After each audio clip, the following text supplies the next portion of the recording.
तमिलनाडु में क्या हो रहा है उसके बारे में आपको बताएंगे। दरअसल तमिलनाडु में वही हो रहा है जो अब तक होता आ रहा है। दरअसल वहां पर लैंग्वेज रो की एक बार फिर से पिक्चर देखने को मिली। लैंग्वेज रो से हमारा मतलब है हिंदी विरोध का मुद्दा। तमिलनाडु में हिंदी विरोध का मुद्दा एक बार फिर से उभर कर सामने आया, जिसमें राजनीतिक दलों के बीच तीखी बहस भी हुई। डीएमके नेता स्टालिन ने तमिलनाडु में हिंदी विरोध की राजनीति करते हुए एक नया सियासी पैंतरा आजमाया है। तमिलनाडु सरकार ने अपने बजट से रुपए का सिंबल हटा दिया है। बजट की कॉपी में रुपए को तमिल लिपि के चिन्ह से बदल दिया गया है। अब इसका मतलब क्या हुआ? इस तरीके से करेंसी का चिन्ह बदल देने का मतलब है देवनागरी में रू लिखा जाता है। बता दें कि हिंदी में रुपए को शॉर्ट फॉर्म में भी रू ही लिखा जाता है। भारतीय रुपया चिन्ह रू को भारत सरकार ने 15 जुलाई 2010 को अपनाया था और तब केंद्र में मनमोहन सिंह की सरकार थी और पी चिदम्बरम वित्त मंत्री थे। इस चिन्ह को आईआईटी बॉम्बे के PG student D Uday Kumar ने डिजाइन किया था, जो तमिलनाडु से है। उदय कुमार डीएमके के विधायक रह चुके एन धर्मलिंगम के बेटे हैं। बता दें कि तमिलनाडु के मुख्यमंत्री स्टालिन और उनके बेटे उदयनिधि स्टालिन ने हिंदी और संस्कृत के खिलाफ एक अभियान छेड़ रखा है। नेशनल एजुकेशन पॉलिसी के त्रिभाषा फॉर्मूले से शुरू हुआ विवाद हिंदी तमिल विवाद में बदलने की कोशिश की जा रही है। पिछले दिनों स्टालिन ने एक बयान में दावा किया था कि केंद्र सरकार तमिलनाडु में हिंदी थोपना चाहती है ताकि तमिल भाषा को खत्म किया जा सके, और यह भी कहा था कि हिंदी के कारण उत्तर भारत की 25 भाषाएं खत्म हो गई हैं। तो जिस तरीके का ये रोध देखने को मिला है ये नया नहीं है। तमिलनाडु में हिंदी विरोध का आंदोलन नया नहीं है, ये स्वतंत्रता से पहले का है।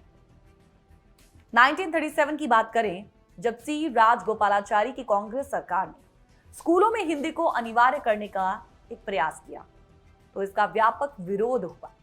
पेरियार ईवी रामासामी और जस्टिस पार्टी ने इस फैसले का कड़ा विरोध किया, जिससे 3 साल तक आंदोलन चला था और इस दौरान 2 प्रदर्शनकारियों की जान तक चली गई और 1000 से अधिक लोग उस वक्त अरेस्ट किए गए। और फिर समय आया 1965 का, जब केंद्र सरकार ने हिंदी को आधिकारिक भाषा बनाने का प्रयास किया और तब तमिलनाडु में बड़े पैमाने पर विरोध प्रदर्शन हुए और इस दौरान के आंदोलन के परिणाम स्वरूप केंद्र सरकार ने अंग्रेजी को भी आधिकारिक भाषा के रूप में बनाए रखने का एक निर्णय लिया। तमिलनाडु में भी हिंदी विरोध का मुद्दा राजनीतिक दलों के बीच टकराव का कारण बन गया और आज तक की टकराव का कारण बना हुआ है। बीजेपी और डीएमके के नेताओं के बीच इस मुद्दे पर तीखी बहस पहले भी हुई है और अब भी हो रही है।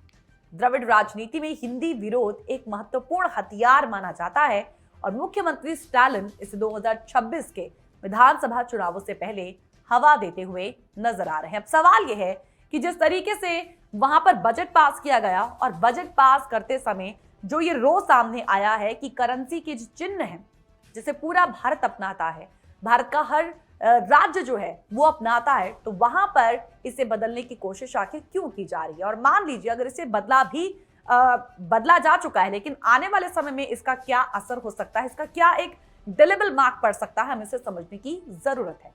तो आइए आगे हम समझते हैं कि जिस तरीके से ये बदलाव देखा जा रहा है, इस बदलाव का असर क्या होगा। बदलाव के असर के तौर पर हम पहले पॉइंट की बात करते हैं और वो पॉइंट है पैसे के लेन देन पर असर। देखिए, रुपए का निशान भारत के पैसों की पहचान है, जिसे भारत सरकार और रिजर्व बैंक मानते हैं। अगर तमिलनाडु अपना अलग निशान चलाता है तो इससे पूरे देश में एक जैसे पैसे की पहचान नहीं रहेगी और एकता कमजोर होगी। देश और विदेश में लोगों को लगेगा कि तमिलनाडु के पैसे भारत से अलग हैं, जिससे लेन देन में दिक्कत होगी और बैंक, टैक्स, सरकारी कामकाज, शेयर बाजार और विदेशी निवेश में बहुत परेशानी होने वाली है। दूसरा पॉइंट है अर्थव्यवस्था पर एक बड़ा असर। तमिलनाडु की देखिए इकोनॉमी बहुत बड़ी है और भारत की कुल कमाई में इसका बड़ा हिस्सा है। अगर तमिलनाडु अपनी रिपोर्ट, बजट, सरकारी कागजों में रुपए की जगह ये चिन्ह या आरएस लिखेगा तो दूसरे राज्यों के साथ व्यापार में मुश्किल होगी। निवेशक और विदेशी कंपनियां सोचेंगी कि यहाँ की आर्थिक नीतियां बदल रही हैं, जिससे निवेश कम हो सकता है। जीएसटी, टैक्स, बैंकिंग और शेयर बाजार पर भी बुरा जो है वो असर पड़ेगा। दूसरा पॉइंट है राजनीति और संविधान पर क्या असर। देखिए, भारत का संविधान कहता है कि पैसे, सिक्के और नोट छापने और उनकी पहचान तय करने का हक सिर्फ और सिर्फ केंद्र सरकार के पास है। अगर तमिलनाडु अपना अलग निशान चलाता है तो ये संविधान के खिलाफ होगा। इससे केंद्र और राज्य सरकार के बीच झगड़ा बढ़ सकता है। अन्य राज्य भी अपनी अलग पहचान की मांग कर सकते हैं, जिससे देश की एकता को खतरा होगा। आगे समझेंगे सोसाइटी और कल्चर पर क्या असर पड़ेगा। देखिए, इससे तमिल भाषा और संस्कृति को बढ़ावा तो जरूर मिलेगा, लेकिन देश की एकता जरूर कमजोर पड़ेगी। अन्य राज्य भी अपनी भाषा में पैसे का निशान मांग सकते हैं, जैसे बंगाल, केरल और पंजाब।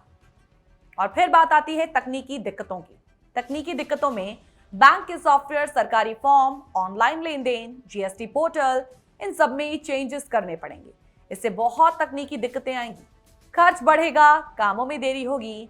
सीधी भाषा में कहें तो व्यापार, निवेश, बैंकिंग में गड़बड़ी, अस्थिरता पैदा होगी। देश की मुद्रा की पहचान खतरे में पड़ जाएगी। केंद्र राज्य विवाद होंगे और इससे संविधान का वायलेशन भी होगा। कुल मिलाकर तमिलनाडु में हिंदी विरोध का आंदोलन एक गहरे ऐतिहासिक और सांस्कृतिक संदर्भों में निहित है। हाल ही के घटनाक्रम जैसे कि बजट में इस चिन्ह का प्रतीक स्थानांतरण राष्ट्रीय शिक्षा नीति पर विरोध और इस मुद्दे की जटिलताओं को बढ़ाते हैं। आगामी चुनावों के मद्देनजर ये देखना महत्वपूर्ण होगा कि भाषा संबंधी ये विवाद राज्य की राजनीति को कैसे प्रभावित करेगा।